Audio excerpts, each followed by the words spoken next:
Oh, cuánto anhelamos que Dios nos hable hoy por su palabra.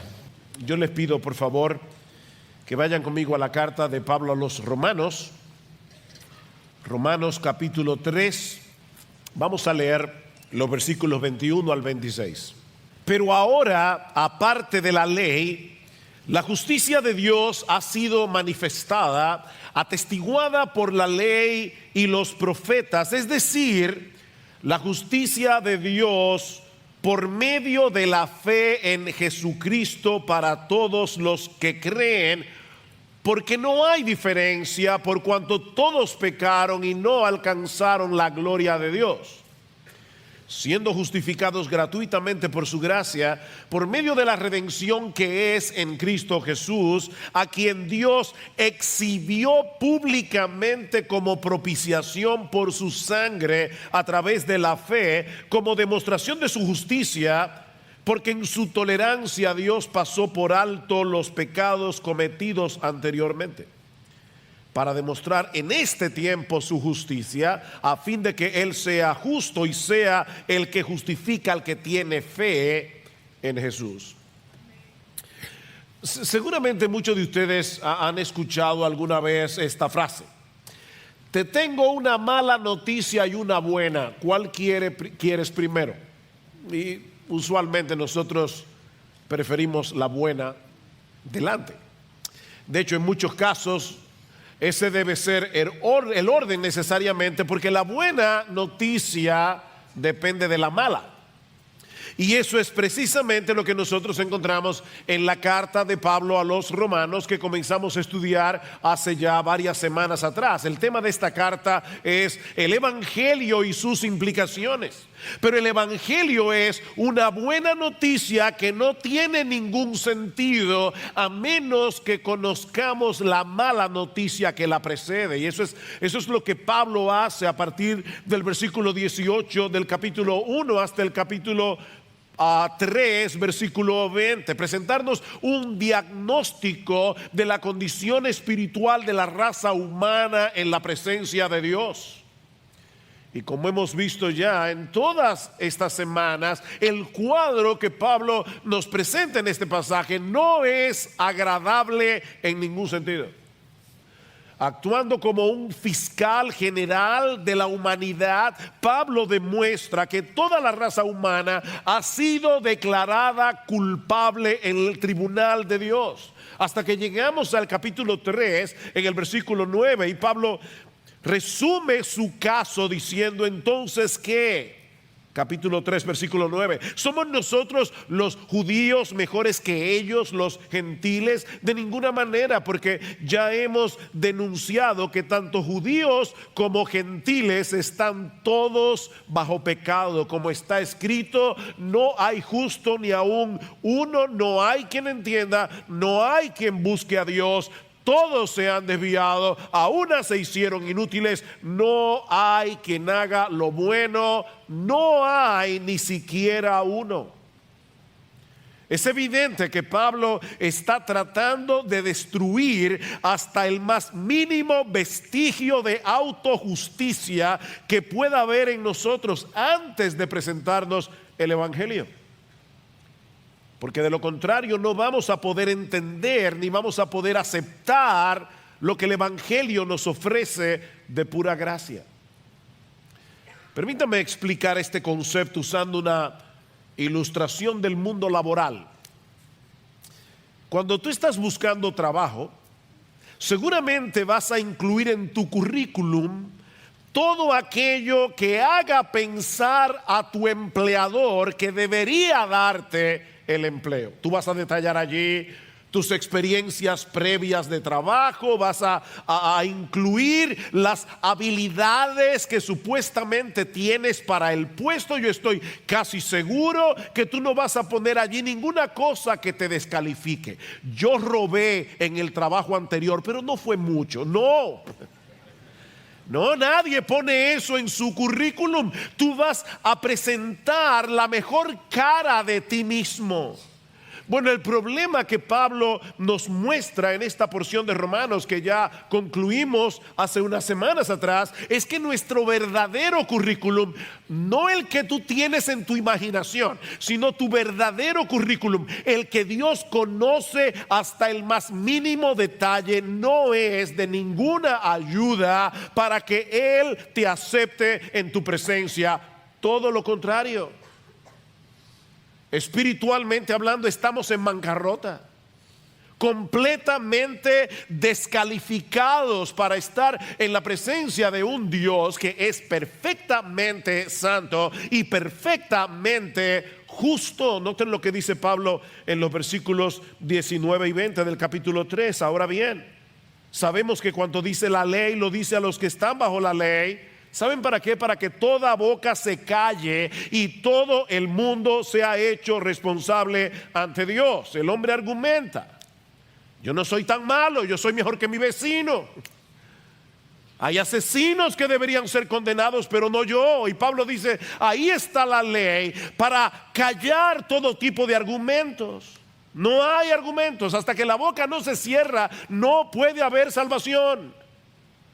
Y sigue diciendo en el versículo 20, porque por las obras de la ley, haciendo lo que dice la ley, ningún ser humano será justificado, ningún ser humano será declarado justo en el tribunal de Dios, porque por medio de la ley viene el conocimiento del pecado. La función de la ley es ayudarnos a ver nuestra propia pecaminosidad y dejarnos sin argumentos frente a la justicia de Dios. La ley destruye ese currículum imaginario que tú te has hecho en tu cabeza.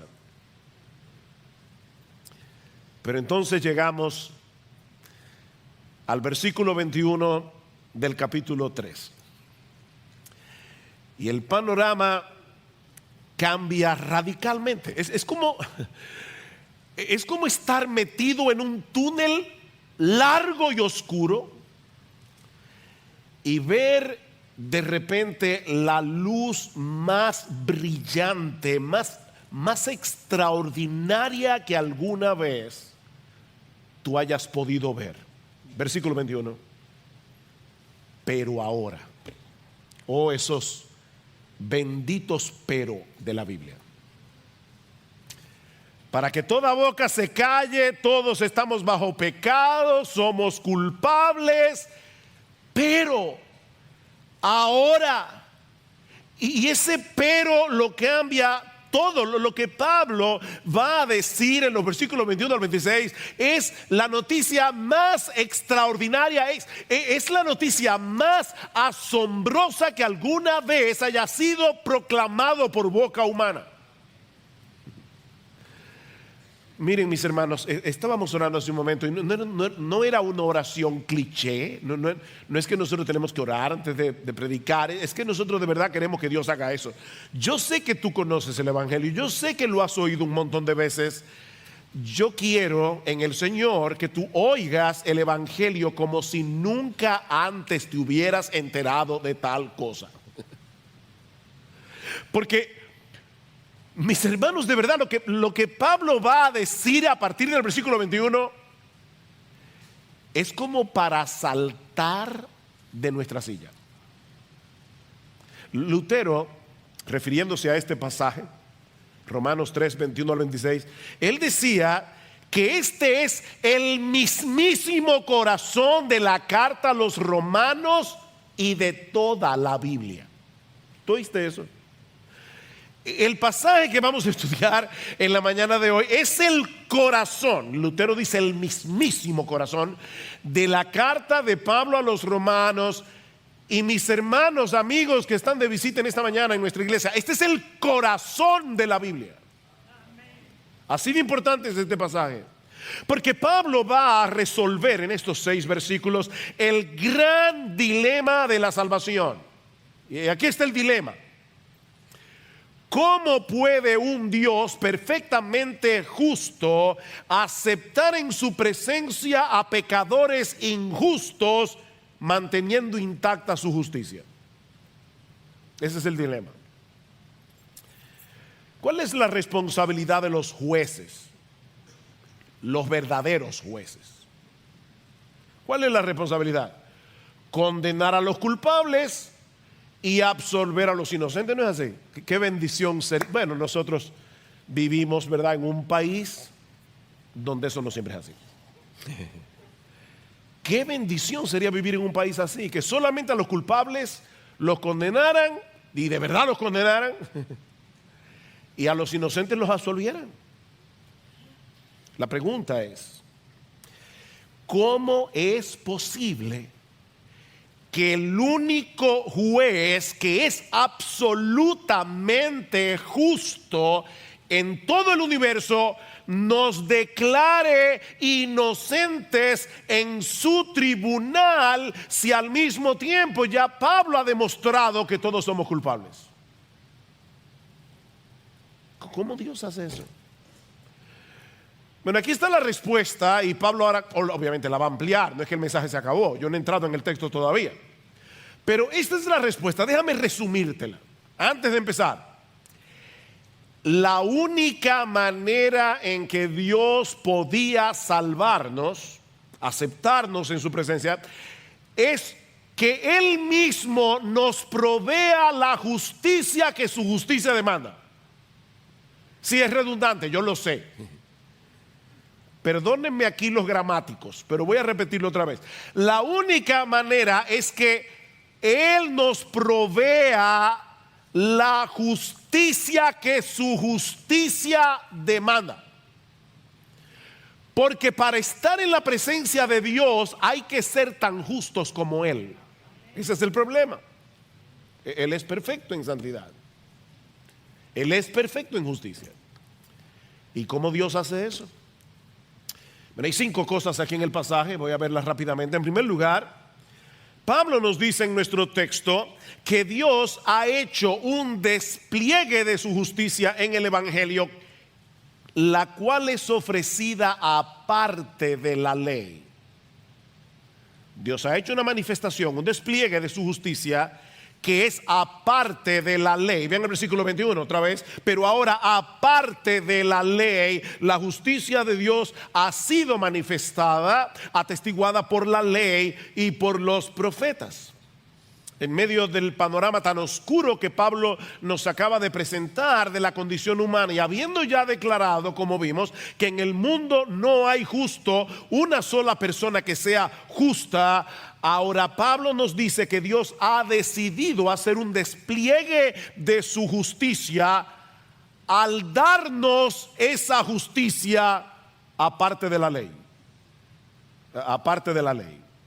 ¿Qué hace la ley en el Antiguo Testamento? Bueno, la ley contenía mandamientos, contenía rituales, contenía ceremonias, pero Pablo está diciendo que la justicia que Dios ha manifestado en el Evangelio no tiene nada que ver con ninguna de esas cosas. No tiene que ver con ceremonias, no tiene que ver con rituales, no tiene que ver con lo que tú hagas o dejes de hacer. Eso es lo que Pablo está diciendo, es esa parte de la ley. Aparte de la ley. Porque si dependiera de nuestra obediencia a la ley, no habría esperanza de salvación para nadie. Porque nunca ha habido y nunca lo habrá una sola persona en el mundo que pueda obedecer esa ley de la cuna hasta la tumba. Y eso es lo que la ley exige. Dice en Santiago que el que comete un pecado, una sola infracción de la ley, ya violó toda la ley, porque la ley es como una cadena. Si tú rompes un eslabón, no solamente rompiste un eslabón, dañaste la cadena. Ese es el problema. Ahora, no es que la ley sea defectuosa, por si acaso. No, la ley es perfecta, la ley es buena. El problema está en nosotros, que no podemos guardar la ley. Alguien ha dicho, la ley es un buen capitán, pero nuestra carne, nuestra naturaleza pecaminosa es un mal soldado. La ley es un buen capitán, nuestra carne es un mal soldado. Es por eso que desde el principio de la redención Dios había establecido claramente que la salvación jamás podría ser obtenida por el esfuerzo humano. Iba a ser aparte de la ley. Fíjense cómo Pablo dice en el versículo 21 una vez más: ahora, aparte de la ley, la justicia de Dios ha sido manifestada, atestiguada por la misma ley y por los profetas. La misma ley decía: yo no te puedo salvar. La misma ley y los profetas del Antiguo Testamento de antemano decían: no procures salvarte guardando la ley, no vas a poder. Necesitas la justicia que viene de Dios. Así que no hay una forma de salvación en el Antiguo Testamento y una forma de salvación en el Nuevo Testamento. Es el mismo Dios y es el mismo Evangelio. El mismo Dios y el mismo Evangelio. Vean cómo Pablo comienza su carta a los romanos. Romanos capítulo 1, versículo 1. Pablo, siervo de Cristo Jesús, llamado a ser apóstol, apartado para el Evangelio de Dios, que Él ya había prometido por medio de sus profetas en las Santas Escrituras. ¿De qué hablaba el Antiguo Testamento? Del Evangelio que se iba a manifestar plenamente en el Nuevo. No son dos formas de salvación, es una sola. Cualquier persona que hubiera leído con atención y con entendimiento el Antiguo Testamento se habría dado cuenta que Dios estaba prometiendo proveer una justicia que no podemos alcanzar por nuestros méritos. Y más adelante vamos a llegar al capítulo 4 de Romanos y vamos a ver el ejemplo de Abraham. ¿Y qué dice Pablo? ¿Cómo fue justificado Abraham? ¿Cómo fue declarado justo Abraham? ¿Fue por su fe? ¿Fue por sus obras? No, dice Pablo, fue por la fe. Abraham creyó y su fe le fue contada por justicia. Un ejemplo sorprendente de cómo el Antiguo Testamento mostraba esto está en el Salmo 31, versículo 1. Este salmo dice, escuchen estas palabras que parecen contradictorias: en ti, oh Señor, me refugio. Hasta aquí todo va bien. Jamás sea yo avergonzado. Ay, así, amén, Señor. Líbrame en tu justicia. No, espérame. Yo podría entender: líbrame en tu misericordia, porque la justicia de Dios debería condenarnos, no salvarnos. Pero lo que el salmista le está pidiendo a Dios es que lo libre, que lo salve en su justicia. Él se está refugiando en ese Dios perfectamente justo, porque él sabe, el salmista sabía que de alguna manera Dios lo iba a librar en su justicia, que su justicia sería el instrumento que Dios iba a usar, no para condenarlo, sino para salvarlo. Claro, David no sabía lo que tú y yo sabemos ahora, cómo fue que Dios hizo eso, pero él sabía que de alguna manera Dios en su justicia lo iba a salvar. Ahora, ¿cómo puede ser eso posible? Bueno, Pablo lo explica en el versículo 22 y eso nos lleva a nuestro segundo encabezado. Ya dijimos que esta justicia es aparte de la ley. Ahora Pablo da un paso más adelante y nos dice que esta justicia que Dios le provee al pecador se obtiene por medio de la fe en Jesucristo. Por medio de la fe en Jesucristo. Es decir, versículo 22, ahí está la explicación. La justicia de Dios, no la tuya ni la mía, porque esa no vale nada. La justicia de Dios por medio de la fe en Jesucristo para todos los que creen.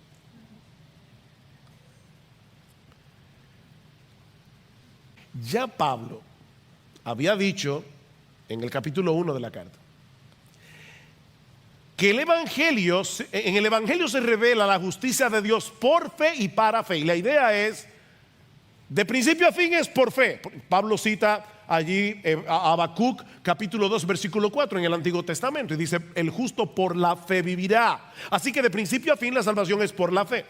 Pero ahora Pablo nos dice más específicamente que esa fe tiene un objeto muy particular. tiene que estar depositada en Jesucristo y en nadie más. Mucha gente está convencida de que la fe es importante. ¿Han oído esto? La fe mueve montañas.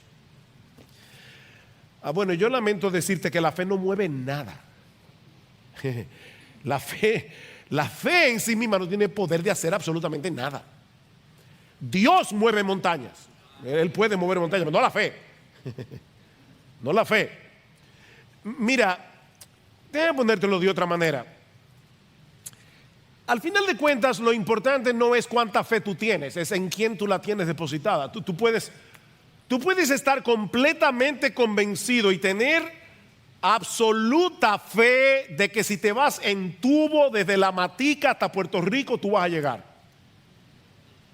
Y aquí está otro que se va en avión temblando porque le tiene pánico a los aviones. ¿Sabes qué? Este que tiene tanta fe probablemente será comido por los tiburones en el canal de la Mona. Este que se subió al avión temblando probablemente va a llegar a Puerto Rico, porque el asunto no depende del tamaño de la fe, es el objeto de la fe lo importante.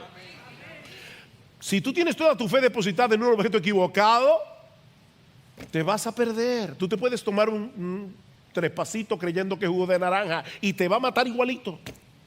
No es la fe, no es la sinceridad de tu fe, es el objeto de la fe. Bueno, lo que está diciendo Pablo aquí es que la fe verdadera descansa únicamente en el Señor Jesucristo y en nadie más.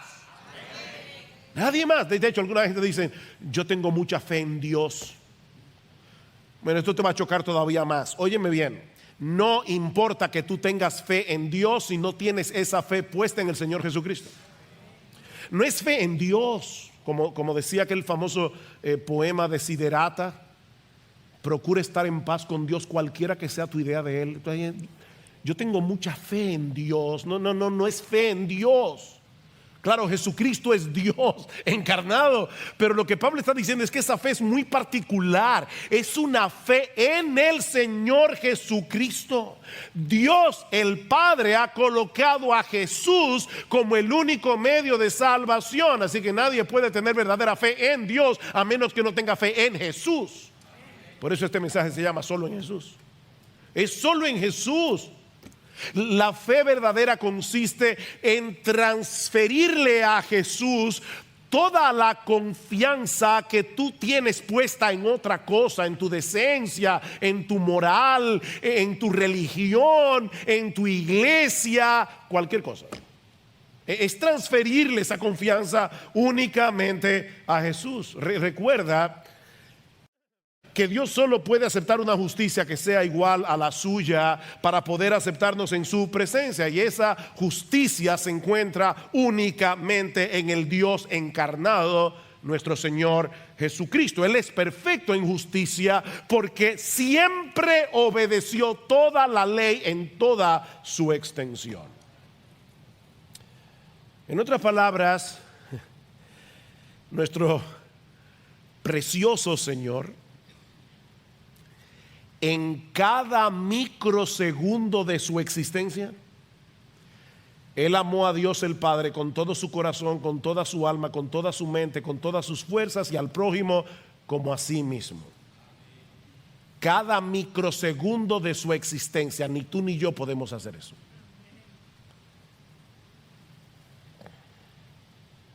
Y lo que Dios nos ofrece en el Evangelio, y esto es lo impresionante, es transferir a nuestra cuenta esa justicia perfecta de Jesús por medio de la fe. 2 Corintios 5:21, el que no conoció pecado, por nosotros Dios lo hizo a él pecado, para que nosotros fuésemos hechos, escuchen esta frase, justicia de Dios en él. Justicia de Dios en él. ¿Han oído esta frase? Dios nos ama tal cual somos. ¿La han oído, verdad? Falso. Absolutamente. Hoy yo vine a destruir frases. Falso. Mira, déjame decirte algo. Hay una persona en todo el universo a la que Dios ama tal cual es, y es Jesucristo. No. Dios no nos ama tal cual somos. Dios nos ama a pesar de lo que somos. Es muy diferente.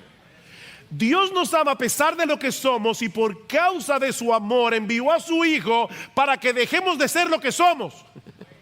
Así, no vuelvas a decir que Dios nos ama tal cual somos. No. Solo a Jesús Dios ama tal cual es. A nosotros nos ama a pesar de lo que somos. Y es muy diferente. Es muy diferente. Este es mi Hijo amado.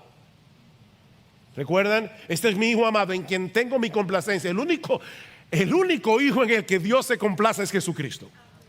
Porque Él es perfecto en justicia, Él es perfecto en santidad. Y lo que Dios hace es que nos une a Cristo por la fe. Nos une a Cristo por la fe. De tal manera que ahora Dios nos ve en su Hijo. Dios nos ve en su Hijo, en quien Él tiene toda su complacencia. Así que, mi amigo, la salvación es únicamente por medio de la fe en Jesús. Únicamente.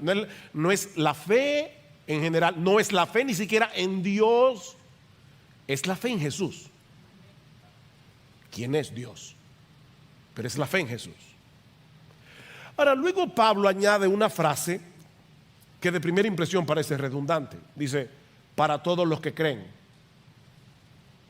Pero ya no dijo que era por la fe. Entonces, ¿para qué añadió esa frase? Para todos los que creen, dice en el versículo 22. Bueno, eso nos lleva a nuestro tercer encabezado. Ya dijimos que esta justicia es aparte de la ley, ya dijimos que esta justicia solo se obtiene por medio de la fe en Jesucristo, y ahora Pablo va a decir que esta justicia está disponible para todo el mundo porque todo el mundo la necesita. Eso es lo que Pablo quiere subrayar. No olviden que Pablo ha venido tratando en la carta el problema de los judíos que se creían ser los únicos que tenían la salvación. Y ahora Pablo dice, no. Es decir, la justicia de Dios por medio de la fe en Jesucristo para todos los que creen, porque no hay distinción, por cuanto todos pecaron y no alcanzan la gloria de Dios. La razón por la que Pablo añade esta frase aquí es para hacernos ver que esa justicia que Dios nos ofrece en el Evangelio no es únicamente para los judíos, el pueblo escogido por Dios en el Antiguo Testamento, no es para las personas decentes y religiosas, no es para aquellos que están haciendo un esfuerzo para llegar a ser una mejor persona, no, es para todos los que creen. Para todos los que creen, sin distinción. Se trata de una oferta universal porque la necesidad es universal. Todo el mundo la necesita. Todos pecaron, todos. Sí, tú también. Y están destituidos de la gloria de Dios. ¿Y eso qué significa? Que todos nosotros fallamos en alcanzar el propósito para el que fuimos creados. Nosotros fuimos creados originalmente para reflejar la imagen de Dios y de ese modo darle gloria a Dios. Nosotros fuimos creados a imagen y semejanza de Dios para darle gloria a Dios. Pero el pecado desfiguró esa imagen. Y no solo eso, nos convirtió en ladrones de gloria. Nosotros somos ladrones de gloria. En vez de buscar que Dios sea reconocido, que Dios sea exaltado, no, nosotros queremos esa gloria para nosotros mismos. Nosotros queremos que esa gloria sea nuestra. Esa es la acusación de Pablo en Romanos capítulo 1, versículo 20, ¿recuerdan? Pablo dice que aunque los hombres conocen a Dios por medio de lo creado, es evidente que hay un Dios por medio de lo creado. No es evidente para todos los que están aquí que este edificio tiene un diseñador, un arquitecto, ¿Y por qué tú miras el universo y piensas que vino de la nada? No hay excusa para el hombre, dice Pablo, porque la evidencia de la existencia de Dios está allí, delante de todos. Así que el hombre, aunque conocía a Dios, dice Pablo, no le glorificaron como a Dios, ni le dieron gracias, sino que se envanecieron en sus razonamientos y su necio corazón fue entenebrecido. No queremos glorificar a Dios, no queremos darle gracias. Es por eso que las religiones humanas son tan atractivas.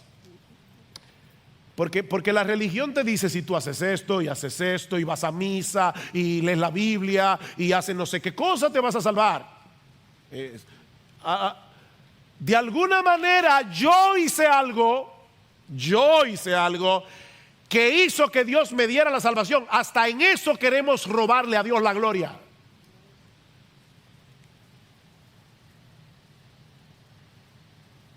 Esa es la gran tragedia de la raza humana. Hemos perdido de vista la razón de nuestra existencia: glorificar a Dios y gozar de Él por siempre. Para eso fuimos creados. Así que, mi amigo, no pienses ni por un momento que tú no necesitas la salvación que el Evangelio ofrece. No hay diferencia, dice Pablo. Alguien lo dijo en una forma más dramática de lo que yo puedo decirlo. Escucha esto: la prostituta, el mentiroso, el asesino están privados de esa gloria, y tú también. Tal vez, dice este autor, tal vez ellos están en el fondo de una mina y tú en la cima de los Alpes, pero estás tan lejos como ellos de poder tocar las estrellas. ¿Ves el punto? Allá nosotros vemos a la prostituta, a los asesinos, a los narcotraficantes. Tú te ves en la cresta de los Alpes. Sí, si te comparas con la prostituta, parece que estás alto. Pero si te comparas con las estrellas, estás en el mismo punto.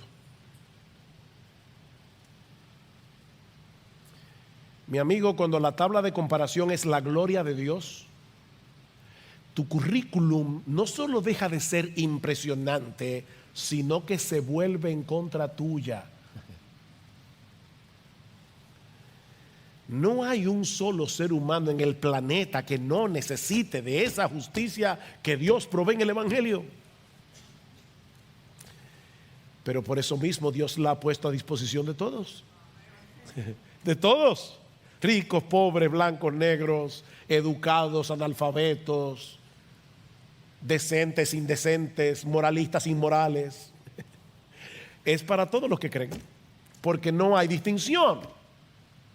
No se trata de algo que mereces, es algo que Dios ha decidido darlo simplemente a aquellos que extienden su mano desnuda para recibir el regalo. Y eso nos lleva a nuestro cuarto encabezado.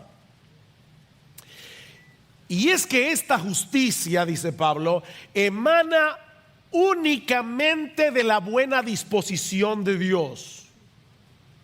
Vean el versículo 24. Siendo justificados gratuitamente por su gracia. No tiene nada que ver con algún mérito personal. Es algo que fluye enteramente de la gracia de Dios. Fuimos justificados gratuitamente por su gracia. Y otra vez, Pablo, ¿qué te pasa? Siendo redundante de nuevo. Si es por gracia, es gratuitamente. ¿No es así? Y si es gratuitamente, es por gracia. Pero Pablo quiso decirnos gratuitamente por gracia. Fuimos justificados. Recuerden que la palabra justificación es una palabra del tribunal. Es lo contrario a ser condenado. O sea, Pablo está diciendo, fuimos absueltos en el tribunal de Dios. Gratuitamente por gracia.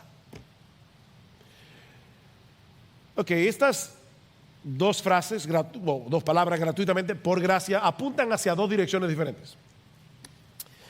La palabra gratuitamente es exactamente la misma palabra griega que aparece en Juan, en el Evangelio de Juan, capítulo 15, en el versículo 25, donde dice del Señor Jesucristo que Él fue odiado sin causa me aborrecieron. Aquí está la palabra. Gratuitamente es igual a sin causa. Pablo está enfatizando una vez más que la justificación no tuvo que ver con nada que tú hayas podido hacer. Nada, fue sin causa. De parte nuestra, sin causa. Óyeme bien, ni siquiera el hecho de haber creído. Porque muchos creyentes pueden convertir la fe en una obra. No, la fe es el único acto del hombre que no es una obra. La fe es el único acto del hombre que no es una obra. No veas tu propia fe como algo meritorio. Cuando nos predicaron el evangelio a Juan y a mí, él no creyó, pero yo creí. Obviamente. Yo creí. No, la fe no tiene ningún mérito. Oye lo que dice este autor. La fe simplemente es la actitud de venir a Dios con las manos vacías. ¿Ven? No hay mérito. Es decir, sí, Señor, lo admito, soy culpable, merezco el infierno, no tengo manera de ser aceptado delante de ti. Por eso estoy aquí desnudo, Señor, con mis manos abiertas, aceptando humildemente lo que tú me quieras dar. ¿Ven? Sigue diciendo este autor, cuando un niño le pide a su madre algo que necesita y confía en que ella se lo dará, su petición no tiene mérito alguno, es solo la manera en la que el niño recibe la generosidad de su madre. Y eso es crucial, dice este autor, porque si llegas a pensar que tu creencia es la causa de tu salvación, dejarás de mirar a Cristo y comenzarás a mirar tu fe. ¿Ven? Y eso sí es un problema. Cuando dejes de mirar a Cristo y comiences a mirar tu fe, tú vas a fluctuar entre el orgullo y la inseguridad. Porque saben que nuestra fe es fluctuante, ¿no es así? O tú vives todo el tiempo con tu fe aquí arriba. Tú nunca dudas, tú nunca dices, Señor, ¿qué es lo que está pasando? O sea, tu fe es todo el tiempo como un roble. Levanta tu mano si tu fe es así. Siempre en victoria. Levanta tu mano. No es verdad. No es verdad.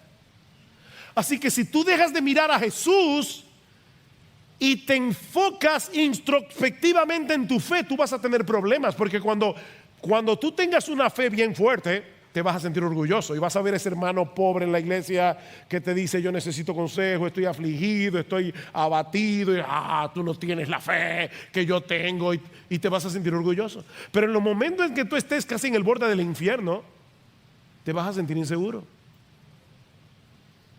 Oh, gloria al Señor, la fe depende de Jesús. La fe depende de Él. Y solo de Él, nunca lo olvides. Fue sin causa, fue por medio de la fe, pero fue sin causa, no es un mérito. Y lo que movió a Dios a darnos ese regalo fue su gracia. Ven, gratuitamente por gracia. Gratuitamente por gracia. Solo su gracia. Y su gracia, por favor, no miren la gracia de Dios como algo que es aparte de Dios. Hay personas que tienen ese concepto como que Dios da su gracia, como si fuera algo aparte de Él. No. La gracia es una característica de Dios. Es la buena disposición que tiene Dios a darle a pecadores no lo que merecen, sino lo contrario a lo que merecen. Eso es gracia. Wow, hermanos, en serio, no es para saltar de la silla. ¿O es que yo no me estoy dando a entender? Puede ser. Nosotros somos tan débiles explicando las cosas. Para explicar un pasaje como este, Uno necesita demasiada capacidad y no la tenemos. Entonces hay que pedirle a Dios que en su Espíritu Santo vaya más allá de nuestras débiles palabras y te haga entender lo que pasó en la cruz. Es que fue increíble. Es creíble, es asombroso. Amén. Es gratuitamente, recuerda, sin causa. Gratuitamente es igual a sin causa. Es gratuitamente por gracia. Ahora, Pablo no ha resuelto el dilema todavía. No. Recuerden el dilema que planteamos al principio. ¿Cómo es posible que Dios haga eso? ¿Cómo es posible, como va a decir Pablo en el capítulo 4, que Dios justifica al impío? Va a decir, Dios justifica al impío.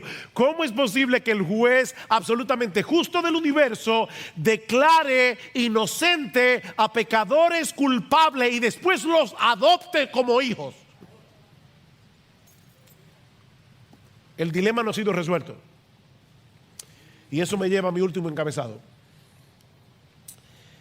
Esta justicia depende enteramente de la obra redentora de Cristo en la cruz del Calvario. Dios no tuvo que rebajar su ley. Dios no tuvo que suavizar las demandas de su ley para poder perdonar nuestros pecados. ¿Saben qué fue lo que él hizo? Castigó nuestros pecados como merecía castigarlos, en la persona de Jesús. Versículo 24. Siendo justificados gratuitamente por su gracia, por medio de la redención que es en Cristo Jesús, a quien Dios exhibió públicamente como propiciación por su sangre a través de la fe, como demostración de su justicia, porque en su tolerancia o paciencia, como dice la Reina Valera, Dios pasó por alto los pecados cometidos anteriormente. Wow. Yo necesito 10 sermones para explicar esto. Pablo está usando aquí 3 palabras teológicas que son importantes. El evangelio es un diamante tan precioso, tiene tantas caras este diamante, que una sola palabra no lo explica. Pablo ha hablado de justificación, ahora está hablando de redención, de propiciación. La justificación tiene que ver con el tribunal. Es una declaración legal. Fuimos declarados justos en el tribunal de Dios. Pero ahora Pablo nos dice que también fuimos redimidos. Redimidos. La palabra redención tiene que ver con el mercado de esclavos. Todos nosotros, dice la Escritura, éramos esclavos del pecado. Claro, tú no te das cuenta porque el pecado actúa a través de tu voluntad. Y por lo tanto tú crees que eres libre cuando pecas, porque cuando pecas estás haciendo lo que quieres hacer. Y es verdad que estás haciendo lo que quieres hacer, pero el pecado está influyendo en tu querer para que peques. Tú eres un esclavo. Somos esclavos del pecado hasta que venimos a Jesús. Dice Juan capítulo 8 versículo 34, esto es el Señor Jesucristo hablando: el que comete pecado es esclavo del pecado. Y Pablo va a decir lo mismo más adelante en Romanos capítulo 6, en el versículo 17 dice: pero gracias a Dios que aunque erais esclavos del pecado, vinisteis a ser siervos de la justicia. Dice: aunque erais esclavos del pecado, os hicisteis obedientes de corazón a aquella forma de enseñanza a la que fuisteis entregados, y habiendo sido libertados del pecado, entonces os habéis hecho siervos de la justicia. Éramos esclavos del pecado. Cristo nos libertó de esa esclavitud.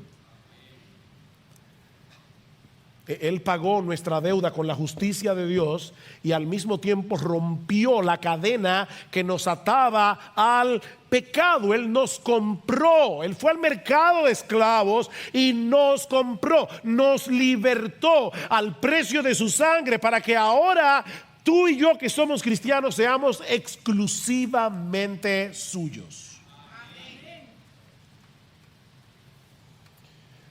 ¿O ignoráis? Dice Pablo en 1 Corintios 6, 19.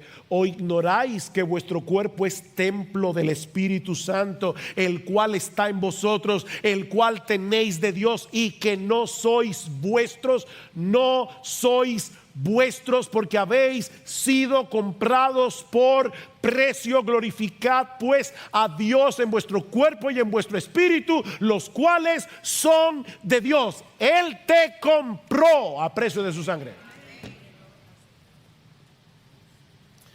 El otro término que Pablo usa es propiciación. Y este término causa mucho problema a la gente en el día de hoy, porque significa aplacar la ira. No. El Dios en el que yo creo es un Dios de amor. Y el mío también.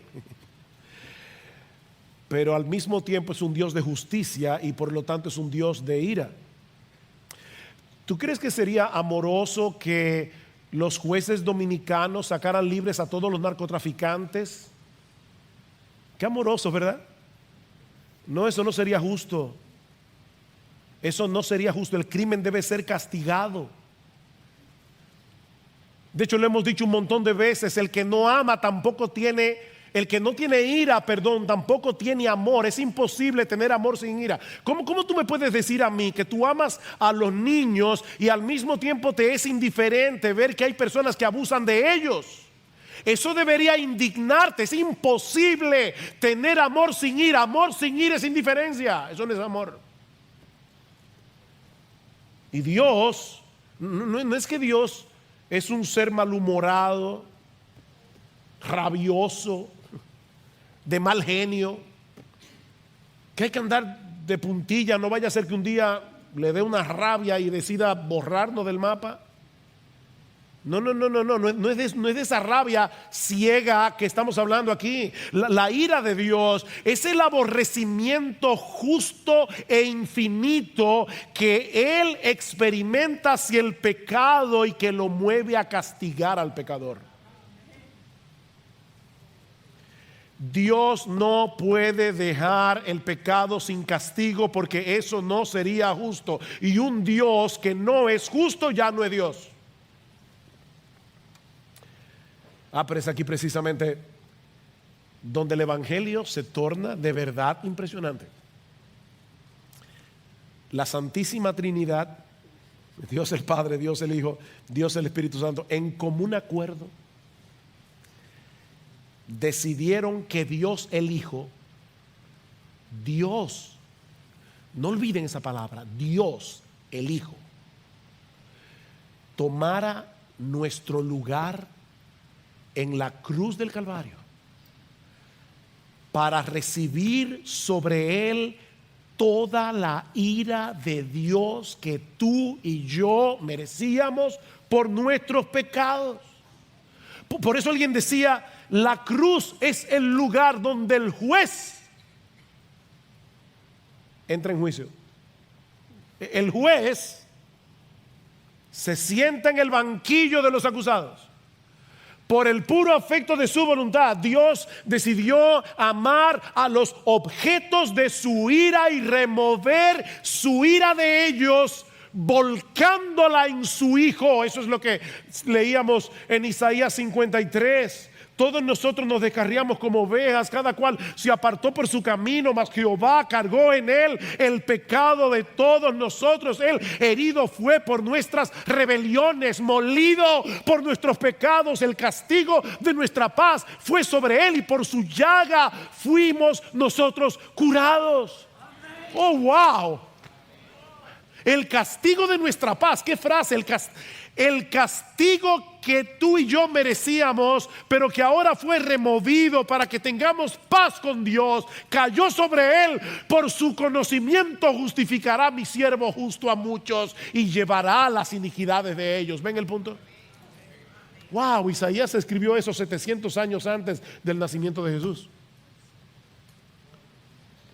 ¡Wow! ¡Qué evangelio! ¡Qué glorioso evangelio! Esto es impresionante, para usar la palabra de Rickson. ¡Wow! Ese es el corazón del evangelio. Óyeme, déjame decirte otra cosa. Yo te dije ya, no es fe solamente, no es fe en Dios general, es fe en Jesús. Bueno, ahora te voy a decir que tampoco es fe en Jesús en general. Porque una persona puede creer en Jesús como ese maestro que vino a darnos un ejemplo. Gloria y yo nos topamos con un señor en Miami y comenzamos a predicarle el evangelio y resultaba que era mormón. y yo le hice varias preguntas: ¿qué tú crees acerca de Jesús? Y dice, oh wow, para mí Jesús es como lo máximo. Yo trato de vivir según el ejemplo de Jesús. Y yo le decía, el problema es que ni tú ni yo podemos seguir ese ejemplo. Entonces, oye bien, no es tener fe en Dios, ni siquiera es tener fe en Jesús en sentido general. No, mira el versículo 25 otra vez. A quien Dios exhibió públicamente como propiciación por su sangre a través de la fe. En otras palabras, es creer en ese Jesús que sustituyó al pecador en la cruz del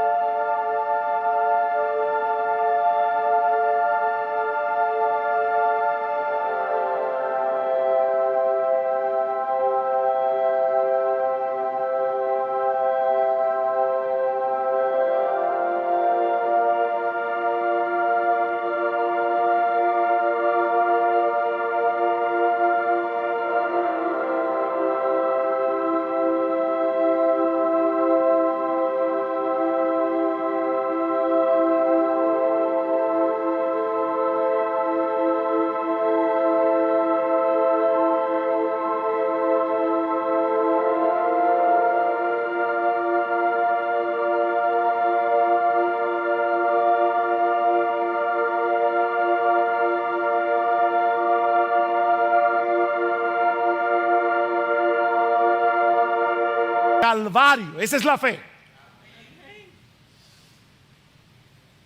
Es creer en Jesús como el Cordero que fue inmolado por nuestros pecados. Todos los sacrificios del Antiguo Testamento no eran más que una representación de ese sacrificio que el Señor Jesucristo iba a llevar a cabo en la cruz. Por eso es que Pablo dice al final del versículo 25 que Dios en su tolerancia pasó por alto los pecados cometidos anteriormente. ¿De qué está hablando Pablo aquí?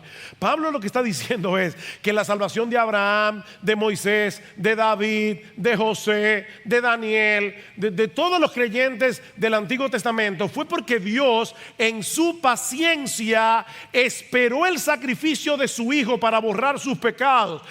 La salvación de Moisés, de Abraham, de Daniel, de David no dependía de los animales sacrificados. Eso fue perdón a crédito. Perdón a crédito. Dios en su paciencia decidió perdonarlos porque Él sabía que esa tarjeta iba a ser pagada. No fueron los animales, dicen Hebreos. No. Los animales no pueden borrar pecados. Fue la sangre de Jesucristo. Y Dios en su paciencia esperó hasta que llegara su Hijo y fuera muerto en esa cruz. Y dice Pablo, y de esa manera Él hizo una sorprendente exhibición de su justicia. ¿Se dieron cuenta las veces que Pablo dice eso? Versículo 21, pero aparte de la ley, la justicia de Dios ha sido manifestada. Versículo 25, a quien Dios exhibió públicamente como propiciación por su sangre a través de la fe, como demostración de su justicia. Versículo 26, para demostrar en este tiempo su justicia. Pablo está diciendo, ¿tú quieres saber qué tan justo es Dios? Mira la cruz. Ahí está la demostración. Ahí están los fuegos artificiales de la justicia de Dios. El dilema resuelto. El dilema ya fue resuelto. El juez del universo no tuvo que poner de lado su justicia, no tuvo que diluir las demandas de su ley para perdonar a pecadores culpables. No, todos esos pecados fueron castigados en la persona de Jesús para que Él sea el justo. Dios sigue siendo justo y el que justifica al que tiene fe en Jesús.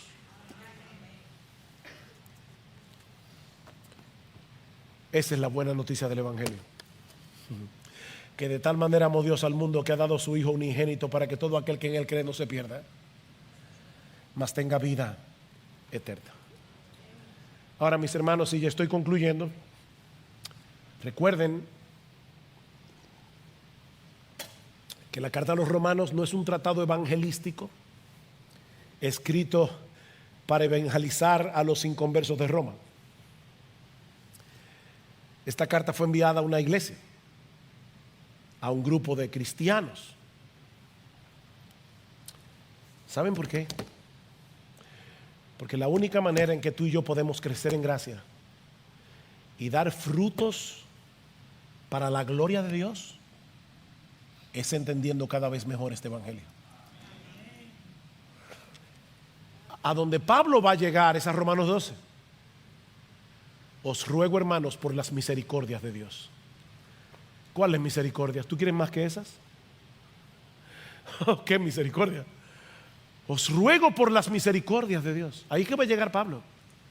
Que presentéis vuestros cuerpos en sacrificio vivo, santo, agradable a Dios, que es vuestro culto racional. No os conforméis a este siglo, sino dejaos ser transformados por medio de la renovación de vuestro entendimiento, para que comprobéis cuál es la voluntad de Dios, agradable, buena y perfecta.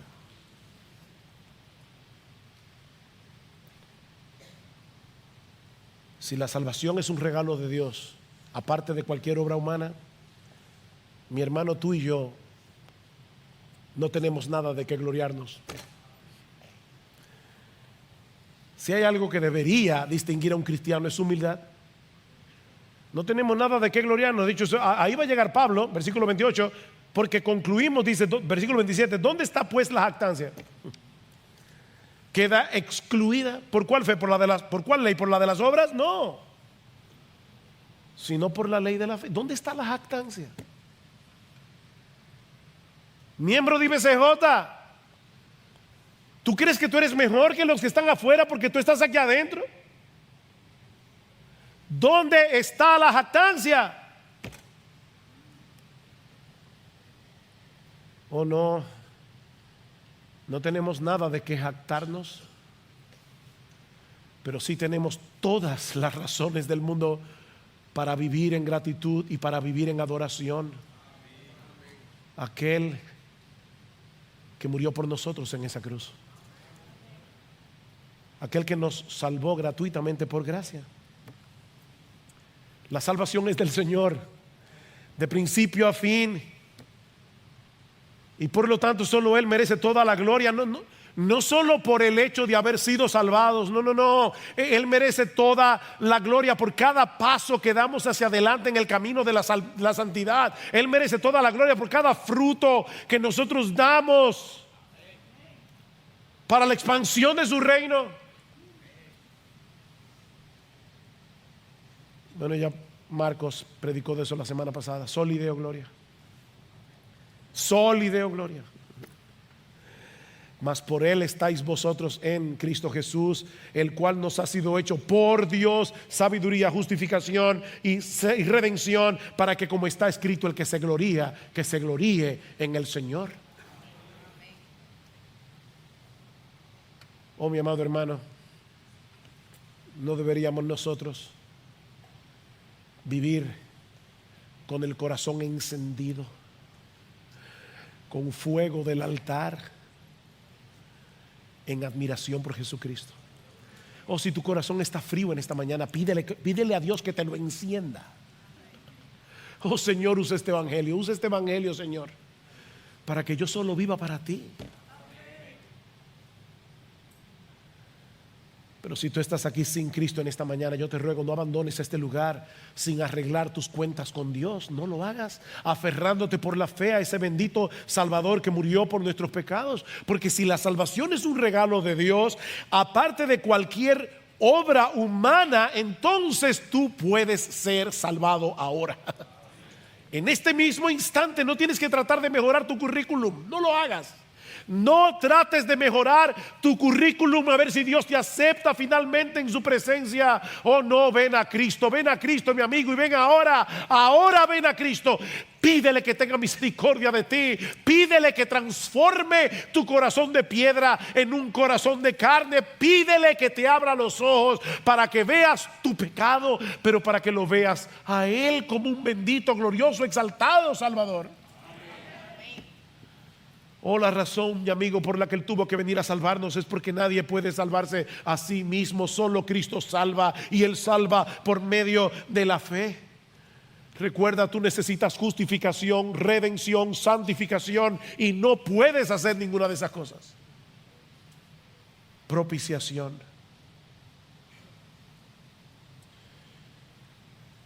Aquí es donde las preposiciones son importantes. Es solo por gracia, es solo en Cristo y es solo por medio de la fe. Por gracia en Cristo, por medio de la fe. Oh, que el Señor bendiga su palabra hoy, llenando de gratitud y adoración el corazón de los creyentes y de un ferviente deseo de vivir únicamente para Él.